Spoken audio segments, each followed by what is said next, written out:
Have you ever stopped to think about who's actually investing in you? I'm talking about someone who deposits thousands into your bank account every month, and they're not expecting anything in return except for your time. Sounds insane, right? But here's the catch. Most of us treat them like an ATM, withdrawing cash without a second thought. And that's exactly where most people are making a huge mistake. I'm Sam, and for over a decade, I've watched people stumble into wealth without even realizing it, just because they thought they were showing up for a job. It's honestly crazy when you break it down. It's like watching someone sitting on top of a money printing machine and complaining that they don't have enough. The truth is, your job isn't just a paycheck. It's a venture capital firm that's investing in you. And unless you recognize that, you're leaving thousands, if not millions, on the table. Now you might be thinking, okay, Sam, I go to work, I get paid. End of story, right? But that's where you're wrong. What if I told you that your employer is offering you investment terms that would make even the most successful startup founders jealous? Seriously, it's true. And instead of reading the fine print and taking full advantage, you're signing paperwork during your first week at the job while thinking about where to grab lunch. You're missing out on an investment opportunity that could change your financial future. Let me paint a picture. Imagine you start a business and an investor approaches you with a deal. They say, for every dollar you put into your business, I'll match it with another dollar. No strings attached, no equity, no repayment required. Just free capital to help you grow. You'd sign that deal so fast your pen would catch fire. Well, guess what? Your employer is offering you that exact deal, and you're ignoring it. You're probably sitting there thinking, wait, Sam, I don't get it. What am I missing here? Well, let's break it down. The first place your employer is investing in you is through the 401k match.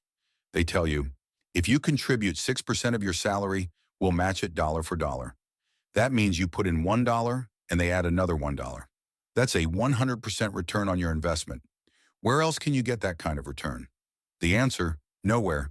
It's basically free money. And yet, most people don't take full advantage of this benefit. Here's the kicker.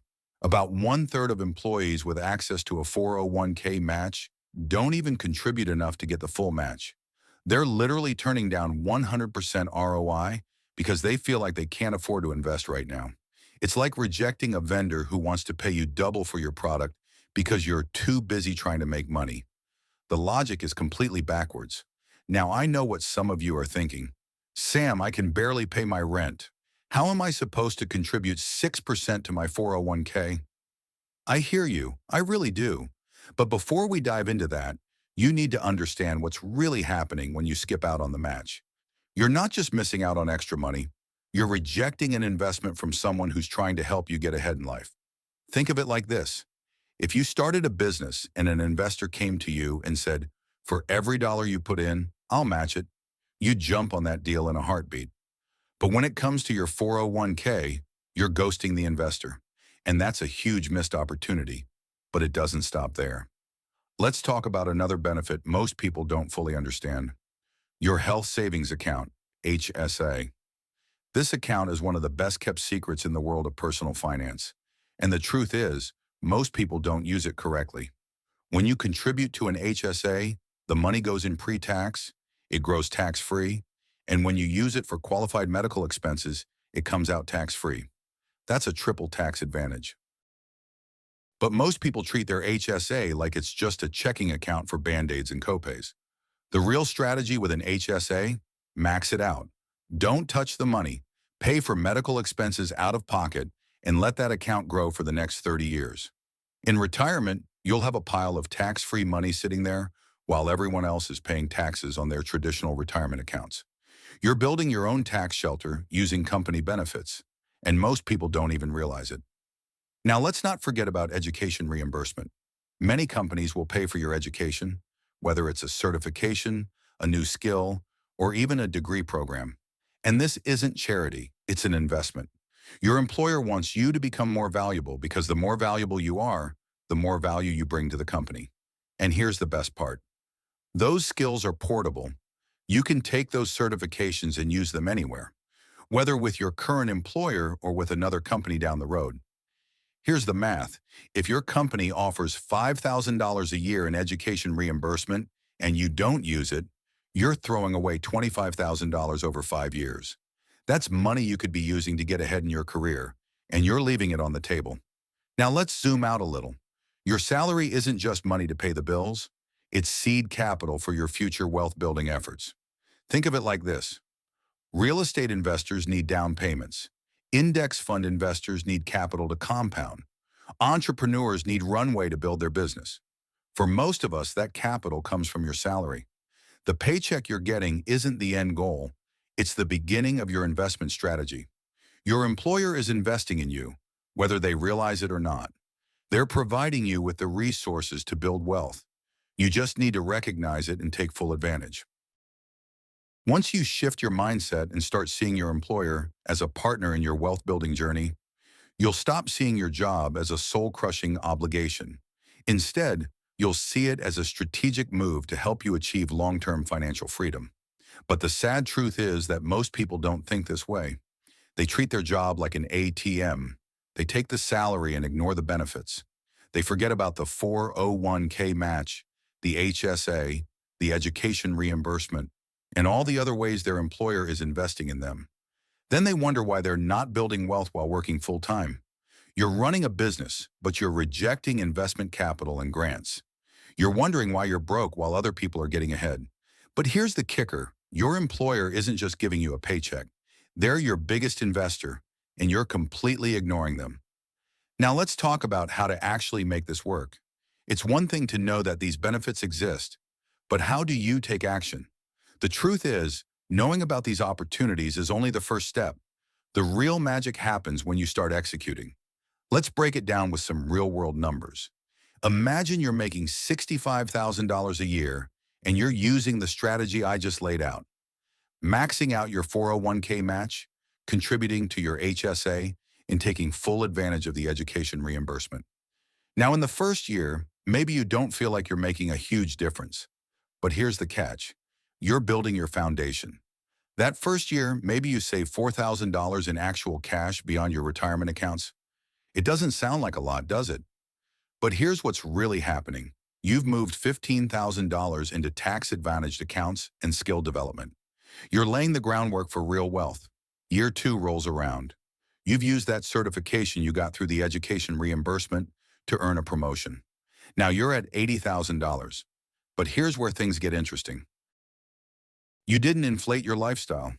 You didn't rush out and buy a more expensive car or move to a fancier apartment just because you got a raise.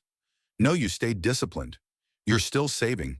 You're now saving $12,000 a year on top of maxing out your retirement contributions. Now you're not rich yet, but you're liquid. You've got cash in the bank, and liquidity is what opens up all kinds of opportunities. But here's where most people go wrong. They let that extra income mingle with their regular budget. They start eating out more, upgrading their car, buying things they don't need because they feel like they can afford it now. That's the trap. You have to treat that raise like a completely separate entity. The second that extra cash hits your account, transfer it into savings or investments. Don't let it touch your everyday spending. The second you allow it to merge with your regular budget, it disappears. Protect your future self from your current spending habits. You've got to set up automatic transfers. If you don't, that money will evaporate into random purchases you don't even remember. It's all about automation. If you can make your savings automatic, you're putting yourself on the path to wealth without even thinking about it. Treat your financial habits like a business, not a personal budget. Year 3 comes around. You've been eyeing the real estate market. A small condo hits the market and it's undervalued because it needs a little work. But you've saved up $35,000 and you decide to make your move. You put down 20% and finance the rest at a low rate. The rent covers the mortgage and gives you a little extra cash. That condo is now paying for itself. You didn't buy that property because of your job. You bought it because your job gave you the credibility to get a mortgage. Your job gave you stability to take that step. Your job didn't buy the property, but it made that purchase possible. Fast forward to year 7. The condo has appreciated in value. You've been making extra payments on the mortgage, paying down debt faster, and you've kept your lifestyle in check. Now you've got $80,000 in equity. You take out a home equity line of credit against that property and buy a second one. Now you've got two rental properties generating cash flow. Your W-2 income is still your stability, but your net worth is starting to grow independently. Your salary was the fuel, but now your assets are the engine. But here's where it gets even more interesting. If you want to speed up this process, you need to start thinking like an entrepreneur. Every time you switch employers, you're essentially closing one round of investment and opening another with better terms. Think of it like negotiating a better deal with your investors every few years. When you switch jobs, you're resetting your cap table. You're getting a signing bonus, salary bump, and better benefits. It's like getting a fresh infusion of capital. The people who stay at one company for 20 years out of loyalty are leaving money on the table, not because their employer is evil, but because they aren't negotiating for better terms. When you switch jobs, you reset everything. You get a signing bonus. That's a capital injection. You get a higher salary. That's more runway to build wealth. The people who stay loyal to a single company for decades are essentially leaving millions of dollars on the table by not forcing a renegotiation of their terms. It's like staying with the same investor for your business for years without asking for a better deal. Why would you do that? By year 10, things are looking pretty sweet. Your 401k has been growing, your HSA has been maxed out, and you've been putting money into investments. Your 401k is now sitting at over $200,000. Your HSA, untouched for years, has $45,000 in it. You've got three rental properties generating $1,800 a month in positive cash flow. Your taxable brokerage account holds $120,000 in index funds. Your total net worth has crossed $600,000, and guess what? You're still working your job, or maybe you've switched to a higher paying one with better benefits. But here's the kicker. You're no longer dependent on that paycheck. Now the psychology shifts. Most people at this stage feel trapped by their lifestyle. You feel liberated by your assets. If your boss is unreasonable, you can walk away. If a better opportunity pops up in another city, you can take it because your properties are managed and your investments are portable. You're not chained to the paycheck anymore. You're optimizing it.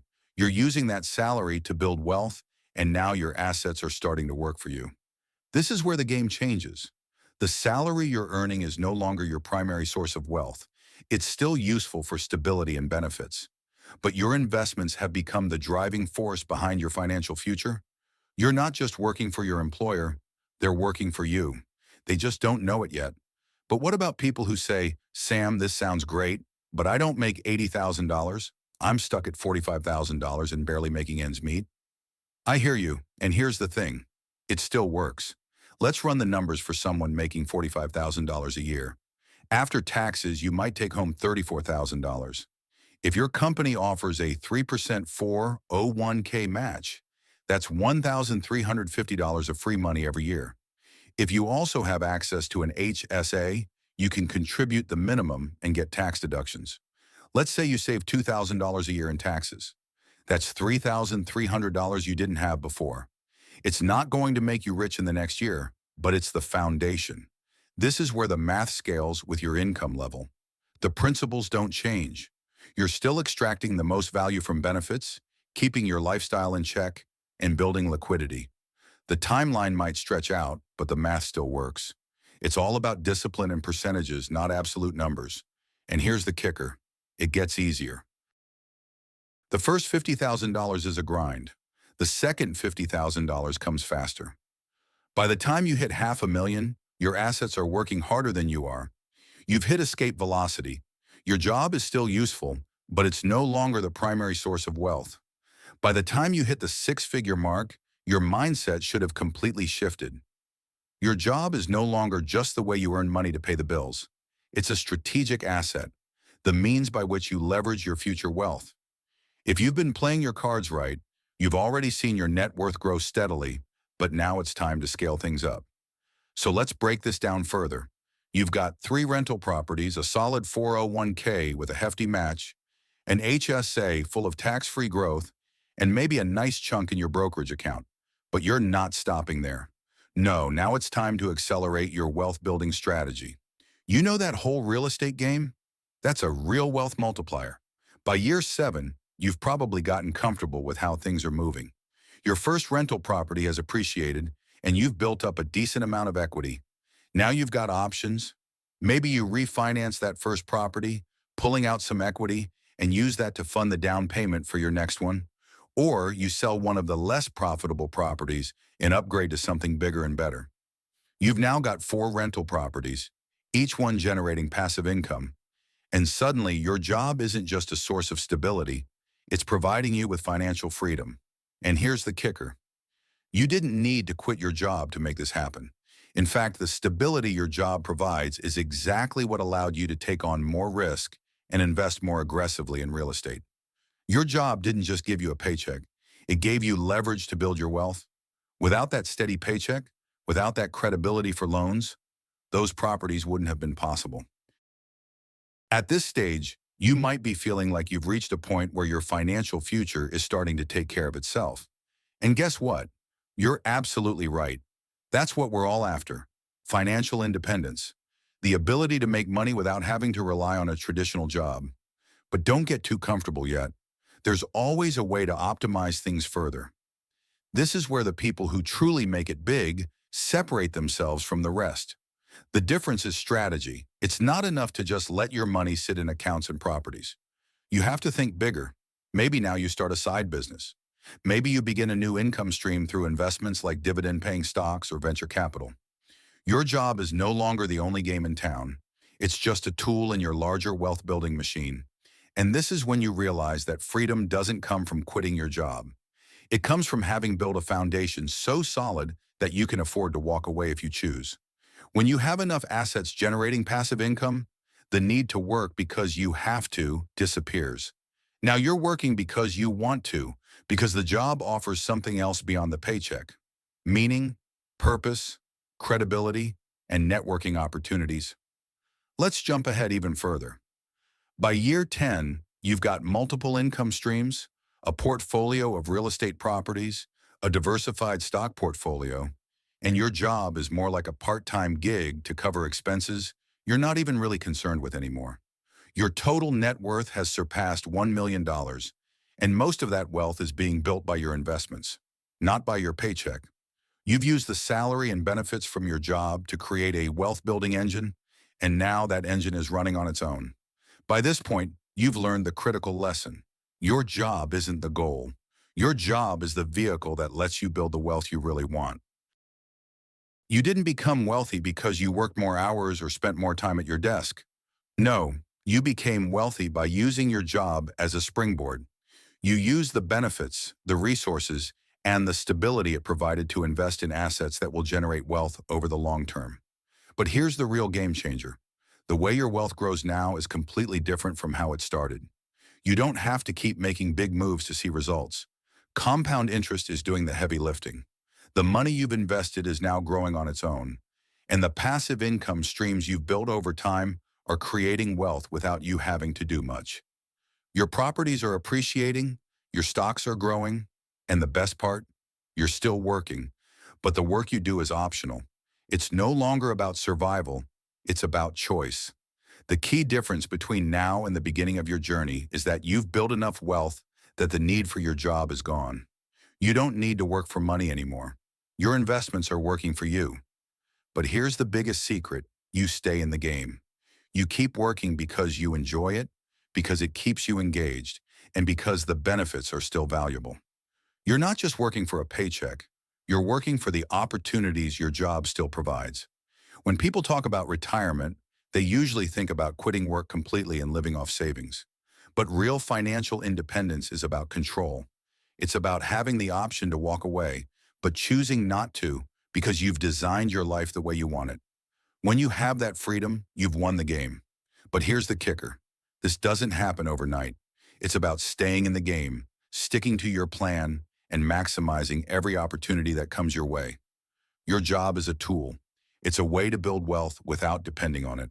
And once you reach the point where your investments are your primary source of income, you realize you've made it. Now let's talk about the end game. By this point, you've come a long way. You've used your job as a springboard to build wealth, and you're no longer relying on it for your primary source of income. But this is where the real fun begins. By year 10, you're sitting comfortably with 3 rental properties, a solid stock portfolio, and a 401k that's well on its way to hitting $500,000 or more. Your HSA is stuffed with tax-free money, and your taxable brokerage account is growing consistently. Your net worth has crossed $1 million. The best part? You've got assets working for you while your job still provides stability and maybe even some credibility in your industry. But here's the secret. Your job isn't just a paycheck anymore.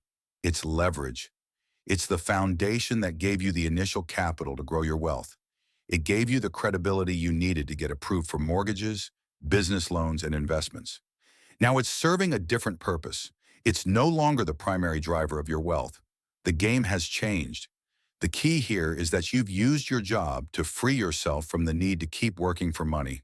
Once your investments start providing enough passive income, the need for a paycheck disappears. But don't think that means you've won.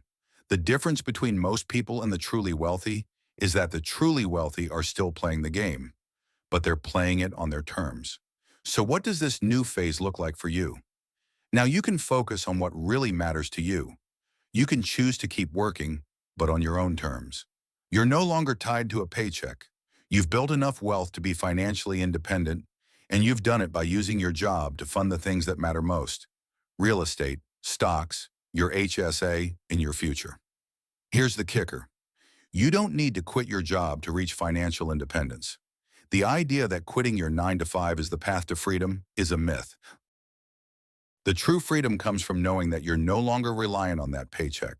You can leave any time, but you choose to stay because the job has become optional.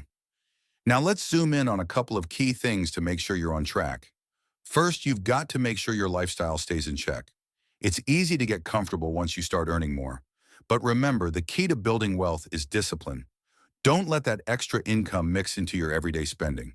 Instead, treat that money as an investment in your future, just like you did with your first paycheck. The moment you start inflating your lifestyle, you're setting yourself back.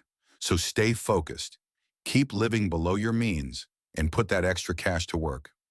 Next, let's talk about real estate. You've already built a solid base with your first properties, but now it's time to scale. Don't stop at 3 properties. Keep adding to your portfolio and look for opportunities to refinance or sell less profitable ones and upgrade. Every property you buy increases your wealth, and more importantly, it generates more passive income. Over time, these properties will give you the freedom to leave your job altogether, if you choose to. Let's talk about investments too. You've been contributing to your 401k, and now that it's grown, maybe you're ready to start adding more to your taxable brokerage accounts. The best part? You're no longer chasing a paycheck. You're chasing returns. And the returns you get from your investments are likely to far exceed what you're earning from your salary. You're starting to see the compound effect kick in, and that's when the magic happens. And finally, here's something most people miss. The real wealth isn't just in the assets. It's in the freedom you now have to make decisions based on what you actually want, not what you need. Once your financial freedom is secured, the choice to keep working is yours. You can decide to pursue a passion project, start a new business, or travel the world. You're not trapped in a cubicle. Your assets have unlocked the door for you. Now let's address a few common objections I know some of you are having right now. You might be thinking, Sam, this sounds great, but I'm not there yet. I'm still stuck in a low-paying job. How do I even get started? Let's break that down. The first thing you have to understand is that this game is about percentages, not absolute numbers. Even if you make $40,000 a year, you can still use these strategies to build wealth. The math works the same way, and the principles are the same. Start by taking full advantage of the benefits at your job. Contribute to your 401k, max out your HSA, and look for other opportunities like education reimbursement and wellness benefits. Over time, you'll start building a foundation, and that foundation will lead to bigger and better things. And guess what? The timeline might stretch. It's not going to happen overnight, but it will happen. Every year you stay in the game, you're putting yourself in a better financial position. And here's the secret. It gets easier over time. The first $100,000 is the hardest. After that, it's like the snowball effect. Your assets grow exponentially, and suddenly you're looking at 6 figures in passive income. Here's the final truth. The path to wealth is slow, steady, and strategic. It's not about making quick moves. It's about staying consistent, optimizing your job, and investing in assets that build long-term wealth. Every year you stay employed and keep investing, you're buying yourself more options. The option to retire early, the option to switch careers, or the option to just walk away from a toxic situation. You've built a safety net, and you've created a choice that most people will never have. So if you've been stuck in the "I hate my job" mindset, it's time to rethink things. You don't need to escape your job. You need to use it to escape the need for money. You need to maximize the benefits, invest in assets, and build a future where your job is just a small piece of the puzzle. It's not about quitting. It's about leveraging your job for everything it's worth until you're in a position where you can choose what to do with your life. That's true freedom. This is the final part. If you found this series valuable, subscribe for more insights on how to optimize your wealth-building strategies and turn your job into your most powerful financial tool. Trust me, you don't want to miss the next one.